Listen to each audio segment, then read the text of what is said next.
La parole est à monsieur Yves Albarello. Merci, Monsieur le Président. Ma question s'adresse à Monsieur le Premier ministre. Monsieur le Premier ministre, le 26 octobre dernier, vous étiez encore ministre de l'Intérieur lorsque je vous ai interrogé au sujet des prières de rue se déroulant 5 fois par jour à Lagny-sur-Marne, devant une école et dans un quartier prioritaire de la politique de la ville. Vous m'avez répondu textuellement que les policiers ont pour instruction de faire cesser tous les troubles à l'ordre public. Or, votre ancien directeur de cabinet écrit au maire de Lagny le contraire. Il affirme que selon les informations communiquées par le préfet de Seine-et-Marne, les conditions juridiques, je le cite, ne semblent pas réunies pour mettre fin par la force aux prières qui se déroulent quotidiennement. Il ajoute qu'en raison d'une faible affluence, le lieu demeure accessible aux locataires pendant les prières et qu'aucune nuisance excessive ne peut être démontrée. Enfin, que ces prières ne sont pas visibles depuis l'école publique. Monsieur le Premier ministre, qui dit vrai? Vous, votre ancien directeur de cabinet ou le préfet? Qu'est-ce qu'une nuisance non excessive? Faut-il que le trouble à l'ordre public dépende de l'affluence du nombre des délinquants? En vérité, depuis votre réponse du 26 octobre dernier, rien n'a changé, rien n'a été fait par vos services pour faire cesser ces prières de rue. Celles-ci continuent et des habitants sont même réveillés à l'appel de la prière. Le soir, les prieurs font du prosélytisme à l'égard des enfants amenés sur place. Mais le plus cocasse, sinon le plus scandaleux, est la solution préconisée par le ministère de l'Intérieur, voulant que la mairie mette un local à la disposition des musulmans de Lagny. Quelle incohérence!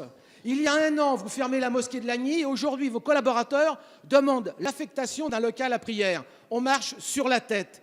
Alors, Monsieur le Premier ministre, ma question est simple.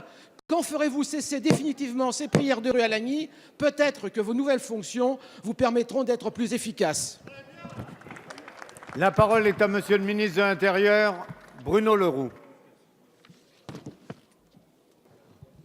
Monsieur le député Albarello, je prends votre question, bien entendu, au titre des responsabilités qui sont les miennes, et je souhaite y apporter une réponse précise. La dissolution d'une association, il y a eu dissolution de 3 associations à Lagny et fermeture de la mosquée. La dissolution d'une association est une mesure particulièrement importante, distincte de la fermeture provisoire d'un lieu de culte.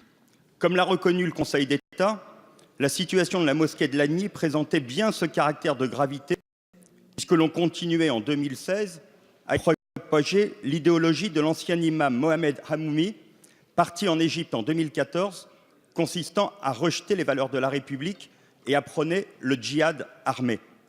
Des membres de l'association avaient activement participé au recrutement et à l'acheminement de jeunes Français vers la zone irako-syrienne. Enfin, des perquisitions avaient révélé l'existence d'une école coranique clandestine au domicile du président de l'association. Il fallait donc impérativement dissoudre ces associations et fermer la mosquée qui servait de base. Je dis ça pour rappeler l'origine de votre question. Les fidèles musulmans de Lagny ne doivent pas supporter la responsabilité des méfaits. Ils ont été invités à pouvoir se reporter pour l'exercice de leur culte sur les mosquées de Torcy, Chelles et Bussy, situées à proximité immédiate. La mairie de Lagny, je le signale puisque nous parlons de locaux, avait installé provisoirement une tente pendant la période du Ramadan. Aujourd'hui, je le dis clairement, il n'est pas acceptable que certains s'autorisent, dans un esprit de provocation, à prier dans la rue. Mais dans le même temps, vous comprendrez que la réouverture d'un lieu de culte ne puisse se faire qu'à condition qu'il ne subsiste aucun lien avec les associations qui ont été dissoutes. La sous-préfecture est en contact avec la mairie. Je suis à votre disposition pour continuer à en discuter ensemble.